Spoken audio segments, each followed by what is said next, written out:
Samahan nyo na naman ulit kami ng tabatsoy kong kapatid na si Renren sa aming magiging biyahe. Ihahatid ko nga pala ulit siya sa Bulacan. Ayaw niya nga mag-commute kaya ihahatid ko na lang para kahit papaano ay mas mapabilis din ang biyahe niya. Umuulan nga pala ng araw na to pero hindi kami nagpatinag. At bago ngayon ay ihinatid ko na muna sa trabaho niya yung alaga kong dragon. Napakaputik pa nga rin pala ng kalsada palabas sa amin. Kaya kawawang kawawa talaga yung motor ko na si Snow. Dahil walang ibang daanan bukod dito sa maputik na kalsada. Nang maihatid ko na nga sa work niya yung alaga kong dragon ay bumiyahe na rin agad ako nito pa uwi. At nang makarating na nga ako sa Shell ay pinagasan ko na ng full tank yung motor ko na si Snow. Napakadungis niya nga at napakaputik. Pagkarating ko nga sa bahay ay nagpahinga lang ako saglit at bumiyahe na rin agad kami ni Renren.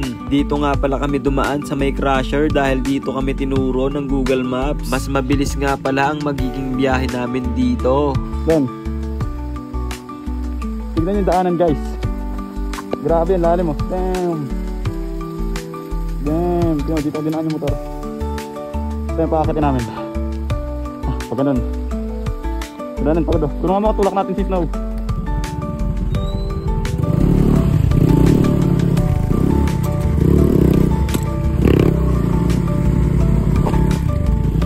Hindi nga pala namin inaasahan na sobrang hirap pala ng daanan ngayon. Kaya tamang tulak kami neto kay Snow. Habang si Renren naman ay tamang lakad dahil hindi kaya pag nakaangkas siya. Pero okay lang yan, exercise niya yan, bawas taba. Ganito nga pala kataas at katarik at kalubak yung dinaan ng kalsada ng motor ko na si Snow. Siguro kung nakakapagsalita siya ay nagtampo na siya sa akin. At sa mga oras nga na to ay ramdam ko na sa mukha ng kapatid kong tabatsoy na si Renren yung pagod sa paglalakad.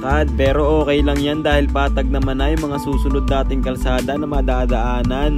Speaking of patag nga ay dito na kami lumabas sa kalsada ng Barangay Makabud kung saan tanaw na tanaw yung napakaganda at nag-iisang rice field sa Montalban. Ang naging unang stopover nga namin ay dito sa may signage ng I Love ARSJDM. Makalipas nga namin kumuha ng ilang larawan at video clip ay tumuloy na ulit kami sa aming biyahe. At ang naging second stopover nga namin ay dito sa napakalaking city hall ng San Jose del Monte, Bulacan. Napakaganda niya nga at napakalawak kaya talagang agaw pansin talaga sa tuwing napapadaan kami rito. Ang pangatlong stopover nga namin ay dito sa napakagandang tanawin sa may Angat. Kahit anong oras kang huminto rito ay hindi nakakasawang pagmasdan ng tanawin na to. Ren.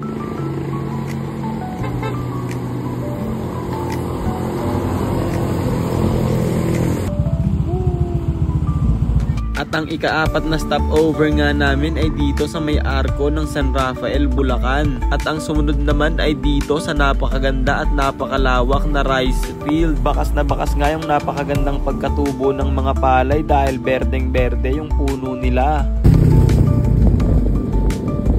May nakasabayan pa nga kami netong grupo ng mga naka-big bike. Ang sarap siguro sa pakiramdam pag isa sa mga ganyan ang dinadrive mo. Bukod sa mabilis yung motor mo, marami ka pang mga kasama na makakasabay mo sa biyahe. Makikijoin sana ako sa grupo nila kaso hindi pala kayang humabol ng motor ko na si Snow. At makalipas nga ang ilang saglit ay narating na rin namin ang pupuntahan namin. Isang malaking pasasalamat na nakarating kami ng ligtas at walang aberya sa biyahe namin.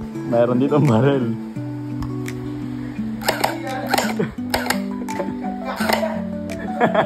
Nung pauwi na nga ako ay tsaka ko lang napansin na may tama na pala yung plaka ni Snow. Tuluyan na ngang nawasak yung malait lang na crack nung nabangga kami sa likod. Wala na nga pala akong magagawa kaya biniyahe ko na lang kahit wala ng plaka. Napadaan pa nga ako rito sa ilalim ng napakalaking kalsada. Para nga pala siyang expressway sa lapad niya. Nang makakita nga ako ng simbahan ay huminto na muna ako. Nagpasalamat saglit at humingi ng gabay para sa ligtas na biyahe pa uwi. Nang makarating na nga ako sa barangay namin ay para na akong nasa Baguio dahil sa lamig at kapal ng hamog. Ako nga pala si Uncle Break. Maraming salamat sa pagsuporta at panonood. Hanggang sa muli!